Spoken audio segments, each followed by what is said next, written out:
Hello dear students, welcome to Sumi sir classes. हमारा जो subject है हमारा सोशल स्टडी। सोशल स्टडी में हम क्लास 10th को ज्योग्राफी का जो लेसन था फर्स्ट कंप्लीट करा दिया था। नेक्स्ट लेसन है हमारा ज्योग्राफी का ही forest and wildlife resources, वन्य एवं वन्यजीव संसाधन, ये चैप्टर का नेम है।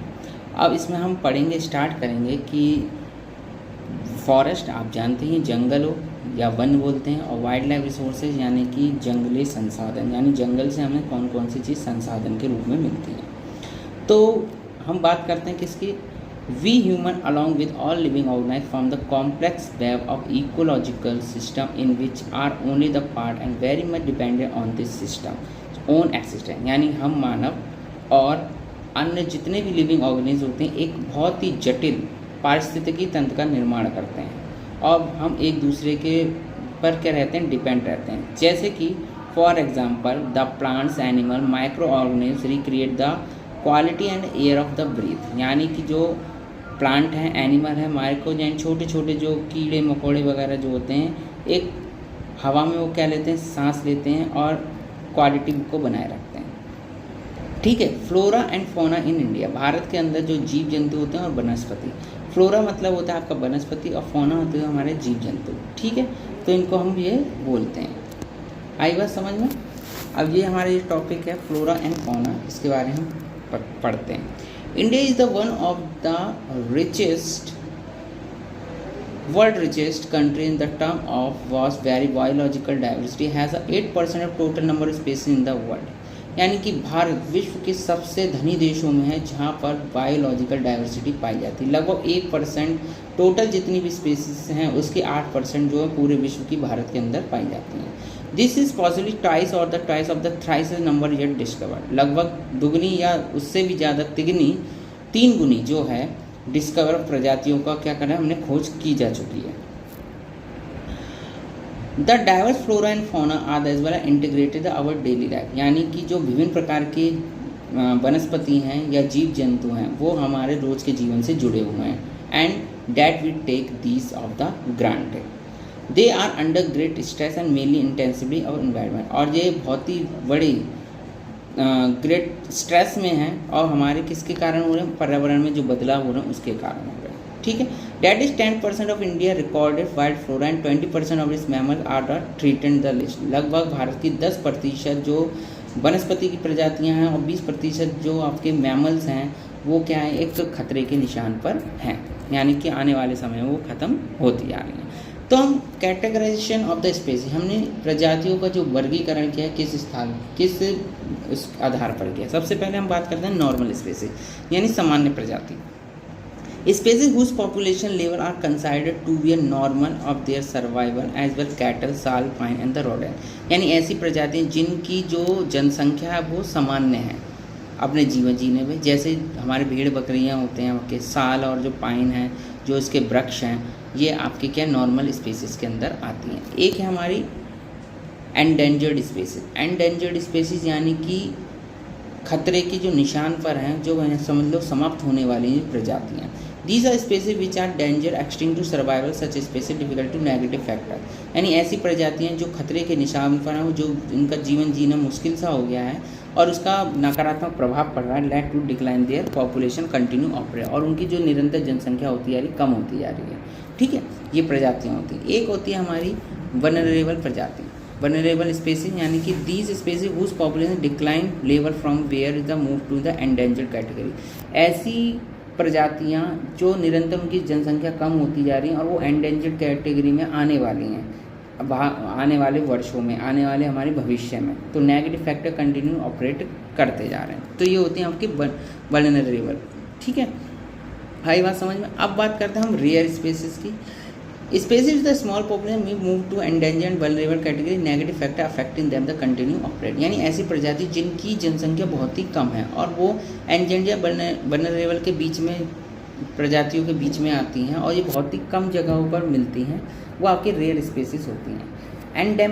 एंडेमिक क्या होती है, this species only found in some particular area. ऐसी प्रजातियाँ जो एक निश्चित स्थान पर पाई जाती हैं, एक आइसोलेटेड या नेचुरल जोग्राफिकल वेरीज में बंधी रहती है। जैसे एक पोलर बियर होता है जो कहाँ पे मिलता है, पोलर बियर हमेशा आपके बर्फीले एरिया में मिलता है, ठीक है। एक एक्सटिंक्ट स्पेसीज यानी विलुप्त प्रजाति, ऐसी प्रजातियाँ वो आज के टाइम पर नहीं है, वो निरंतर पूरी क्या हो गई हैं, समाप्त तो हो चुकी हैं। These species which are not found after search of the known is areas में occur, यानी ऐसी प्रजातियाँ जहाँ पर मिलती थी लेकिन अब वो क्या हो गई हैं, वो निरंतर ही अब क्या हो गई, समाप्त हो चुकी हैं। वो आपकी कौन सी होती हैं, एक्सटिंक्ट यानी विलुप्त प्रजातियाँ बोलते हैं। अब बात करते हैं कंजर्वेशन क्या होता है, protection of natural environment is the prevent to the further destruction, यानी कि ऐसी जो प्राकृतिक पर्यावरण को बचाना जो निरंतर क्या होता जा रहा है, ख़त्म होता जा रहा है, तो उसका कंजर्वेशन करने यानी सुरक्षित रखने को बोलते हैं। अब बात करते हैं IUCN क्या होता है, the international union of conservation of nature and natural resources, यानी कि अंतर्राष्ट्रीय स्तर का जो एक संघ है जो कंजर्व करता है, सुरक्षित करता है प्रकृति को, प्राकृतिक संसाधन को। World oldest and largest global environmental organisation, जो विश्व का सबसे पुराना और सबसे बड़ा वैश्विक पर्यावरण संगठन है। इसकी जो स्थापना हुई थी वो कब हुई थी, 1948 में हुई थी। It is called a world conservation union, और इसको वर्ल्ड कंजर्वेशन यूनियन के नाम से भी जाना जाता है, ठीक है। आई बात समझ में। अब आता है what are the negative factor and cause to fearful depletion of the flora and fauna, ऐसे कौन से नकारात्मक प्रभाव हैं जो फ्लोरा फौना जो क्या होता है निरंतर उसकी कमी होती जा रही है, उसके कारण क्या क्या हैं और इससे क्या प्रभाव पड़ेगा। We have to transform nature, हम देख रहे हैं कि प्रकृति में क्या हो रहा है, बदलाव हो रहा है। Into resource obtain directly indirectly from the forest and wild life, जो प्रत्यक्ष रूप से या अप्रत्यक्ष रूप से वो बदल रहे हैं। We are our self who have depleted our forest, हम क्या कर रहे हैं, अपने जो जंगल हैं और जंगल का जो जीवन है उसको क्या करते हैं, डिप्लेट करते हुए जा रहे हैं। The major cause of depletion, जो मेजर कॉज है डिप्लेशन का यानी जो निरंतर कमी आती जा रही है, 1951 से लेकर 1980 तक according to Forest Survey of India के अनुसार 26,200 स्क्वायर किलोमीटर जो हमारा जो एरिया है वो क्या हो गया, डिप्लेट हो गया है। The large scale development project, जो हम विकास के बहुत सारे प्रोजेक्ट कराते हैं जो कंट्रीब्यूट करता है, जिससे हम जंगल क्या होता है निरंतर खत्म होता जा रहा है, ठीक है। किसके कारण हो रहा है, डेवलपमेंट के कारण। हम डेवलपमेंट तो कर रहे हैं लेकिन साथ ही साथ हमारे जंगलों को भी क्या हो रहा है, नुकसान हो रहा है। मतलब 1951 में over 5,000 square kilometre forest are clear to river valley project. 1951 में क्या हुआ, 5,000 स्क्वायर किलोमीटर के जंगलों को साफ कर दिया गया। किसके कारण, रिवर वैली प्रोजेक्ट के कारण।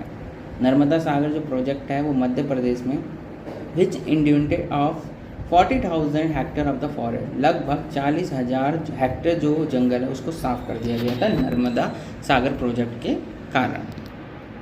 This project area is mean different thing and different people, यानी कि ये जो प्रोटेक्टेड एरियाज़ हैं उनका मतलब है कि जो विभिन्न प्रकार के लोग हैं, terrain lies with the fertile ground of the conflict.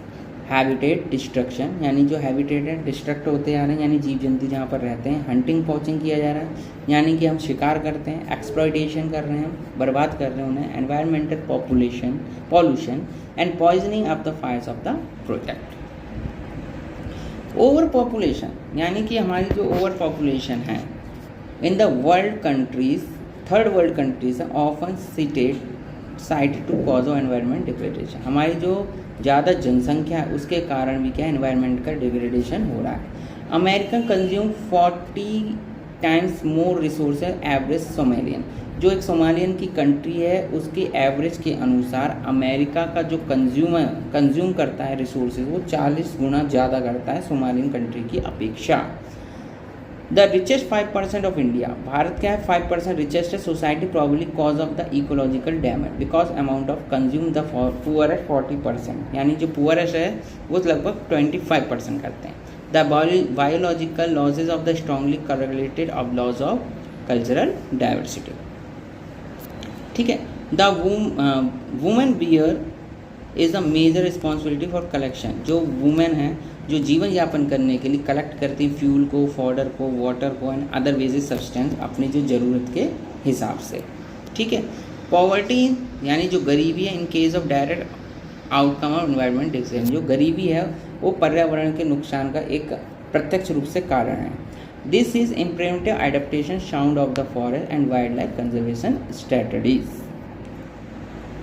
Conservation of forest and wildlife India, यानी कि जंगल और जंगली जीवन को सुरक्षित करना भारत के अंदर। तो कंजर्वेशन इज बैकग्राउंड और rapid decline the wild life population and forestry, यानी कि जो कंजर्वेशन है जंगली जीवन का, फॉरेस्ट्री का, बहुत ही ज़रूरी है। 1960 से 1970, यहाँ पे जो 1070s हो गया, 1970s हो गया इधर, तो आप ध्यान दे लेना, ठीक है। तो demanded to national wildlife protection programme, तो उस दौरान से राष्ट्रीय वन्य सुरक्षा के कार्यक्रम चलाए गए। तो इस कार्यक्रम के दौरान सबसे पहले हमने लागू किया wild life protection act, Indian wild life act, जो आया कब 1972 में आया था। इसमें बहुत सारे प्रोविजंस लाए गए जंगली जीवन को बचाने के लिए। The central government announce the several project, जो हमारी केंद्र सरकार है उन्होंने बहुत सारे प्रोग्राम चलाए इस प्रोजेक्ट प्रोटेक्टिंग के लिए, जिसमें टाइगर को प्रोटेक्ट करने के लिए, क्योंकि वो निरंतर कमी होती जा रही थी, तो इसलिए एक प्रोजेक्ट चलाया गया था जिसका नाम था टाइगर प्रोजेक्ट। टाइगर प्रोजेक्ट कब आया था? 1973 में आया था। क्या आया था? Tiger project. We have been given the full partial of the population, ठीक है। जो पार्शियल पॉपुलेशन है वो आया था। Partial legal protection against the hunting and trader through the law. Indian wildlife protection act, Indian wildlife protection act आया। Is the act conservation of wild diversity, Bharat के अंदर वाइल्ड डाइवर्सिटी को सुरक्षित रखना, और ये पास किया गया। कब पास किया गया ये एक्ट? ये एक्ट पास किया 1972 को। Contains list of protected species, और इसमें एक लिस्ट बनाई गई जिसमें कौन कौन से इस प्रजातियों को बचाना है। To ban the hunting impose, यानी कि शिकार पर रोक लगा दी गई पूरी तरीके से। Legal protection was provided to inhabited endangered species, और एक लीगल प्रोटेक्शन दी गई जो खतरे के निशान पे जो प्रजाति हैं उनको सुरक्षा प्रदान करने के लिए। Restriction the trade wild life, यानी कि जंगल के जो जीव जंतु हैं या पेड़ वनस्पति वगैरह हैं उनके व्यापार पर रोक लगा दी गई। एस्टैब्लिशमेंट नेशनल पार्क, और नेशनल पार्क बनाए गए। वर्ल्ड वाइल्ड लाइफ सेंचुरीज बनाई गई, जिससे क्या किया गया? जिससे बताया गया कि हमें जंगल के जीवन को बचाना है, जीव जंतु को बचाना है, पेड़ पौधों को बचाना है, ठीक है, प्रोजेक्ट को बचाना है। तो project such as tiger project आया, प्रोजेक्ट एलिफेंट आया। They are specific particular formulated, ठीक है। तो टाइगर प्रोजेक्ट मैंने आपको अभी बताया था थोड़ी देर पहले, तो वो कब आया? 1973 में आया था, ठीक है। 1973 में क्या है? टाइगर प्रोजेक्ट आया। The tiger population had turn off the 1800 from 5000, यानी कि लगभग 55,000 जो टाइगर की जनसंख्या थी वो 20th सेंचुरी में कितनी हो गई? ओनली 1800 हो गई। वो बहुत ही निम्न स्तर पर आ गई। तो उनको बचाने के लिए प्रोजेक्ट टाइगर लाया गया था। तो प्रोजेक्ट टाइगर लॉन्च किया गया इंडिया की गवर्नमेंट ने, कब किया? 1973 में। सेव इंडेंजर्ड स्पेसीज, यानी कि जो खतरे के निशान पे टाइगर की जो प्रजाति है उसको बचाने के लिए। The major thread of the tiger project are poaching of the trade, यानी टाइगर की जो हम खाल वगैरह हैं, स्किन्स हैं, बोन्स हैं, हम क्या कर देते हैं? उसको दवाइयाँ बनाने के लिए हम उसका व्यापार करते हैं, तो उस पर रोक लगाई गई। Other threat on the shrinking habitat, depletion of prey, based to spacing growing the human population. India and Nepal was become a prime target to poaching and illegal trading. तो इंडिया और जो नेपाल ने जो प्राइम टारगेट है, उसका जो प्राथमिक target रहा था उसकी पॉचिंग को और इलीगल ट्रेडिंग पर रोक लगाना, because they provide natural habitat 2/3 of the serving tiger population, ठीक है। आई बात समझ में? अब tiger project reserve in India, तो भारत में टाइगर को बचाने के लिए बहुत सारे नेशनल पार्क बनाए गए। तो इसमें सबसे पुराना और सबसे oldest national park Jim Corbett national park, ठीक है। इसका इस जो नाम हो गया वो रामगंगा नेशनल पार्क हो गया है इस समय, लेकिन ये जब बना था सबसे पुराना ओल्डेस्ट नेशनल पार्क है जिम कॉर्बेट नेशनल पार्क, जो उत्तराखंड में है। बांधवगढ़ नेशनल पार्क ये मध्य प्रदेश में, सुंदरवन नेशनल पार्क ये वेस्ट बंगाल में, सरिस्का वाइल्ड लाइफ सेंचुरी ये राजस्थान में, मानस टाइगर रिजर्व ये असम में, ठीक है। ये सारे नेशनल पार्क वगैरह बताए गए जो आपके मैप स्किल्स में बहुत ज़्यादा पूछे जाते हैं। एक है पेरियार रिजर्व, टाइगर रिजर्व, ये आपका कहाँ पर है? ये आपके केरला में, ठीक है। नागार्जुन सागर सिंघनम आंध्र प्रदेश टाइगर रिजर्व, ये सबसे भारत का सबसे बड़ा लार्जेस्ट जो टाइगर रिजर्व है, कहाँ पर है? ये आपका आंध्र प्रदेश में, ठीक है। अब आता है type of distribution of forest and wildlife resources, यानी कि जंगल और जंगल संसाधन में हमारे कितने टाइप के हैं। तो even we want to conserve the protection wildlife is rather difficult to manage, या उसको मैनेज करना क्या होता है, डिफिकल्ट होता है रेगुलेट करना। तो सबसे पहले हम बात करते हैं, इसको 3 भागों में वर्गीकृत किया गया। पहला reserve forest, protected forest, unclass forest. तो रिजर्व फॉरेस्ट क्या होता है, more than half of the total forest, यानी लगभग भारत में जितने भी जंगल है उसका आधा हिस्सा जो जंगल है वो रिजर्व फॉरेस्ट है। It is regarded to most valuable and conservation for wildlife resources concern, यानी रिजर्व फॉरेस्ट में आप ऐसे रिजर्व फॉरेस्ट कौन से होते हैं जहाँ पर आप जंगलों में नहीं जा सकते, वहाँ पे जो लकड़ी वगैरह होती है उसको हम काट नहीं सकते, उसको ला नहीं सकते, वो रिजर्व फॉरेस्ट के अंदर आता है। और उसकी देखरेख कौन करती है, हमारी भारत की सरकार करती है। एक होती है protected forest, 1/3 of total forest of the, यानी 1/3 जो जंगल है भारत में वो कौन से जंगल है, प्रोटेक्टेड फॉरेस्ट है। डिक्लेयर्ड फॉरेस्ट डिपार्टमेंट ने declare this land protect any further depletion. और यहाँ पे हम जो लकड़ियाँ हम काट तो नहीं सकते, लेकिन जो गिर जाते हैं हम फ्यूल इकट्ठा कर सकते हैं। एक है हमारा अनक्लास फॉरेस्ट। अनक्लास फॉरेस्ट क्या होते हैं, these forest are the wasteland and belonging to both government private individual, यानी ऐसे जंगल जो वेस्ट हैं उसको उसकी देखरेख गवर्नमेंट भी करती है, साथ ही साथ प्राइवेट इंडिविजुअल भी क्या करते हैं, उसकी देखरेख करते हैं, वो आपके अनक्लास फॉरेस्ट के अंदर आते हैं। ठीक है, अब बात करते हैं community and conservation. We often ignore, हमने अक्सर क्या किया, नकारा है India forest are home of traditional community. भारत के जो जंगल हैं, जो पारंपरिक जो समुदाय हैं वहाँ पे उनका निवास स्थान है। In some area of India, Bharat में कुछ एरिया ऐसे हैं लोकल कम्युनिटी आर स्ट्रगलिंग, बहुत सारी जो कम्युनिटी हैं वो बहुत ही स्ट्रगल कर रही हैं, परेशानी का सामना कर रही हैं। कंजर्व दिस इनहैबिटेड, जो कंजर्व करने के लिए अपने जो उनका प्राकृतिक घर है उनको with government officer recognise the only to secure to long livelihood. Alwar district Rajasthan has declare to 1200 hectare. Alwar district में जो है 1200 हेक्टेयर भूमि क्या है वो घोषित कर दी गई है, किसके लिए, जनजाति लोगों के लिए। तो हमारा जंगल को बचाने के लिए बहुत सारे मूवमेंट चलाए गए थे, उसमें एक मूवमेंट था जिसका नाम था चिपको मूवमेंट। चिपको मूवमेंट जो बना है हिमालय की जो पहाड़ियाँ हैं वहाँ पर, उत्तराखंड का जो एरिया है वहाँ पे स्टार्ट किया गया था 1970s में। और ये एक ऐसा था जहाँ पर जो ज़मींदार लोग हैं पेड़ वगैरह काटने आते थे, तो वहाँ की जो महिलाएं थीं उनके जो हस्बैंड वगैरह वो तो चले जाते थे काम करने, लेकिन जो उनकी महिलाएं थी जंगल को अपना क्या मानती थी, देवी स्वरूप मानती थी। तो जंगल जब भी काटने आते थे वो पेड़ से चिपक जाती थी ताकि वो जंगल को काटने से रोका जा सके, इसलिए इस मूवमेंट का नाम चिपको मूवमेंट दिया गया था।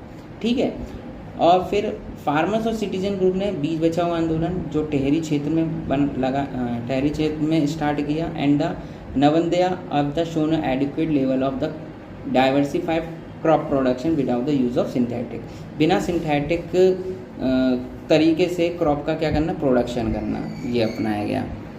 साथ ही the programme has been formal existent 1980 and state of Orissa pass to the first resolution of joint forest programme. और इसी के तहत उड़ीसा में सबसे पहले 1988 में जंगल और जंगली जीवन को बचाने के लिए जॉइंट फॉरेस्ट मैनेजमेंट की स्थापना की गई।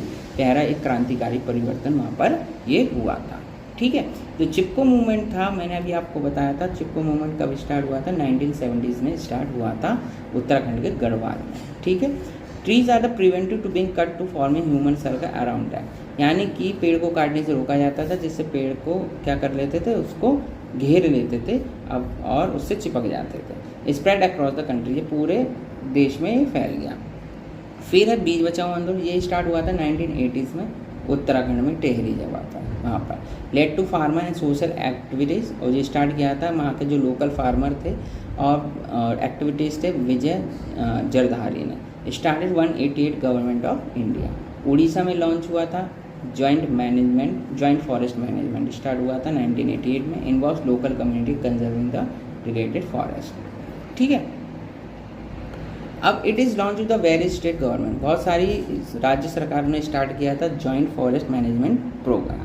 इन this programme village communities are the restricted on the protection management near by the forest. इस प्रोग्राम के अंदर जो गांव की जो समुदाय थे उन्होंने जंगल को बचाने के लिए, आसपास के जंगल को बचाने के लिए मैनेजमेंट तैयार किया था।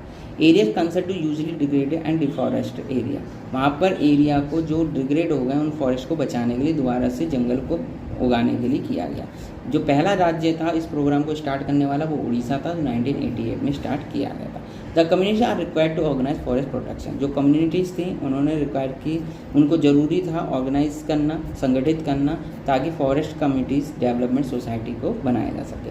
तो each body as the executive committee, प्रत्येक एग्जीक्यूटिव कमेटी थी, उनके एक अलग संस्था थी। मैंने डे बाय डे जो रोज़ के जो काम होते तो उसमें बताया जाता था। तो ये joint management programme joint forest management programme था, जिससे जंगल को बचाने, जंगल के जीव जंतु को बचाने के लिए लाया गया था। ठीक है, अब इसमें जो हमारे जो नेक्स्ट हैं आपकी जो नेक्स्ट वीडियोज़ में मैं आपको जो वाइल्ड लाइफ सेंचुरी हैं और नेशनल पार्क है उसके बारे में बताऊँगा। तो ये चैप्टर यहाँ पर फिनिश होता है और नेक्स्ट वीडियो में उसके जो इम्पोर्टेंट क्वेश्चन आंसर हैं, साथ ही साथ उसमें जो मैप स्किल्स के जो नेशनल पार्क वर्ल्ड सेंचुरीज हैं जो पूछी जाती हैं अक्सर एग्ज़ाम में, चाहे वो यूपी बोर्ड के एग्ज़ाम हो, चाहे वो सीबीएसई बोर्ड के एग्ज़ाम हो 10th में, उनके लिए इम्पोर्टेंट होने वाला है। ठीक है, नेक्स्ट वीडियो में मिलेंगे क्वेश्चन आंसर के साथ। धन्यवाद।